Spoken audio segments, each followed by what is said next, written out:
Hey everybody, this is something of a preview of the upcoming game Stories: The Path of Destinies. The developers actually got in contact with me on this one quite some time ago, and I just haven't gotten a chance to take a look at it until recently. So sorry about that, but since the game is coming out on April 12th, which as I'm recording this video is a few days away, I think the timing of the video actually works out fairly well. So what is Stories: The Path of Destinies? Well, this is an upcoming action-adventure game with RPG elements, at least from what I played in this preview version. It's basically a demo, it's 2 levels. So whether or not it's a full-on action RPG like they claim it is something that we'll just have to find out when the game is finally out. Now I do have to stress that the version that I was given access to here is a very early preview build of the PC version. It is only 2 levels, and it requires a controller. There was no keyboard and mouse support, so that's something they planned for the full release. And it was actually such an early preview build that all the button prompts and everything are still for PlayStation 4 because that's the lead platform for this one. So chances are the full release is going to have full X input support. I mean, my controller is an Xbox One controller and it works perfectly fine. It's just that all the button prompts are for the PlayStation 4 controller, which is mildly annoying, but not that hard to get used to. It's certainly not like trying to play on keyboard and mouse only to find that all the button prompts are in Xbox 360 button prompts or something like that. Of course, it does help that the controls for this game are actually very simple. You move around, you have buttons to switch between your various swords, you have a button to use the hook shot, which is basically like Scorpion's spear, where he throws that out at somebody and yanks them toward him while screaming, "Get over here!" There's also a button to use magic with your swords, as well as a button to use your dash ability, which is basically just a quick dash forward that can be upgraded to do damage to enemies. And every time you dash, it uses some of the stamina meter at the bottom, which is those 3 bars you see at the bottom of the screen. Basic attacks, blocking, or countering, and the use button are all the same button, and it's a pretty straightforward thing. You just tap the button to swing your sword, you actually tap it when the enemy is about to strike, and you'll counter their attack,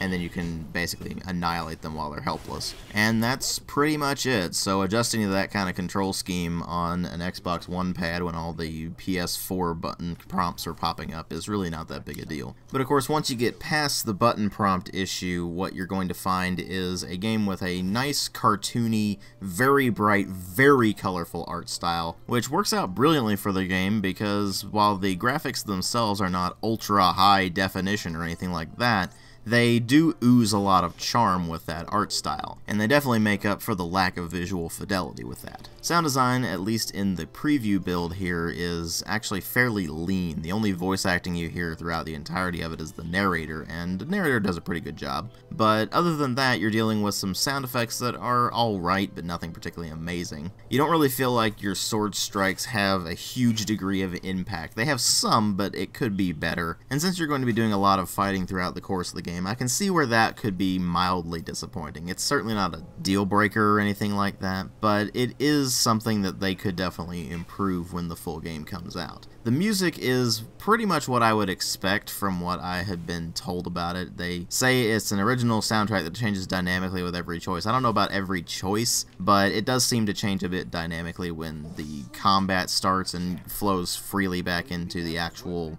music of just running around exploring things. And it has a noticeable fantasy, adventure, almost fairy tale vibe to it, which feels like what they were really going for between the art style, the sound design, and everything like that. So they did a good job with that. But of course, the 2 things that they emphasize the most in this are story and gameplay, the narrative and the combat. Now, the narrative itself is very light in this preview build, so I don't really know too much about the actual plot. I do know you play as Reynardo, who is apparently an ex-pirate, and he has become kind of a reluctant hero against the hordes of the Mad Emperor and his ravens, and that's kind of it. The preview build just kind of drops you into the middle of something and gives you a choice between going after his friend, who is a rabbit who got captured, or going after an artifact that could help the rebels win the war against the Mad Emperor. Now, I did try both paths, although unfortunately in the case of the one where I was going after the rabbit, it actually glitched out on me and I couldn't progress.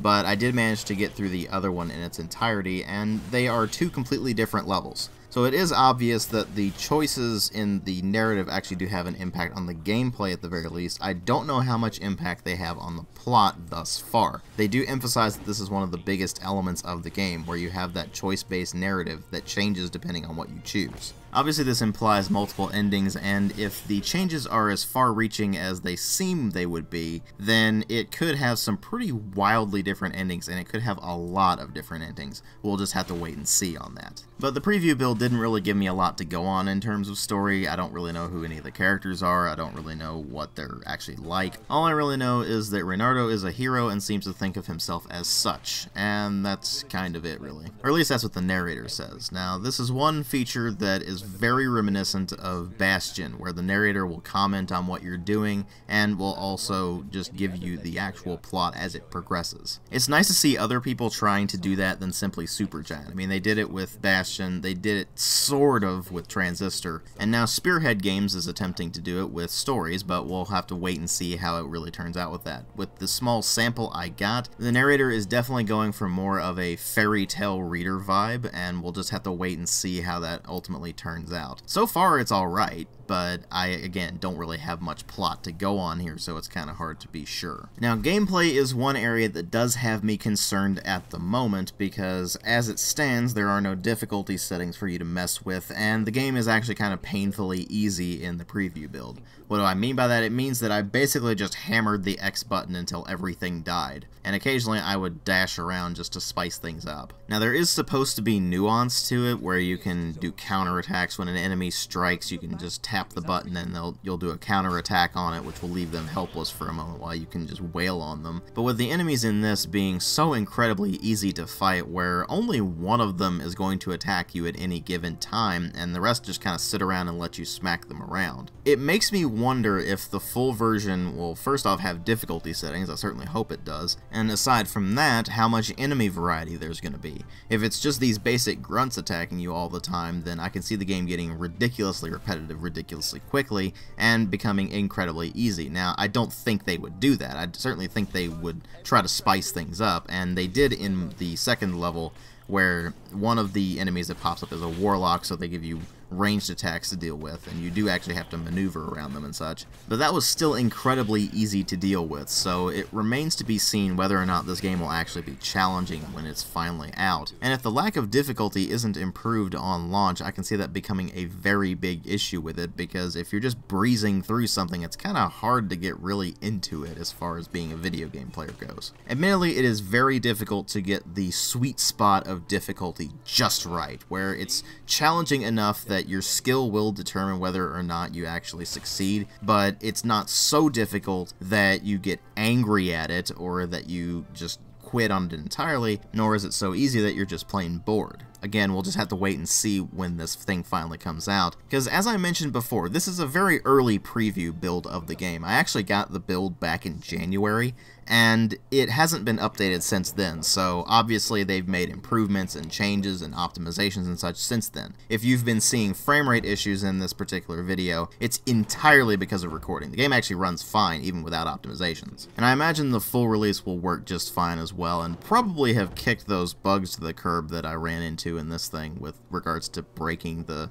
enemy placement to where they were floating above the map, and thus I couldn't actually get to them in order to progress to the next area, because it was one of those little arena things where you have to defeat all the enemies to proceed. So that was actually kind of annoying, but also kind of amusing at the same time. Hopefully they'll have fixed stuff like that. I mean, again, I was playing an early preview build. I kind of expected it to be buggy. But regardless, the game itself seems like it will be pretty interesting. I'm looking forward to getting my hands on the full version and actually doing a full review once it's finally out. Because let's face it, narrative-heavy games with a heavy emphasis on choice are right up my alley. So it's definitely good to see more people entering that particular space, and hopefully this one actually turns out really well. We'll just have to wait and see, though. Thanks for watching.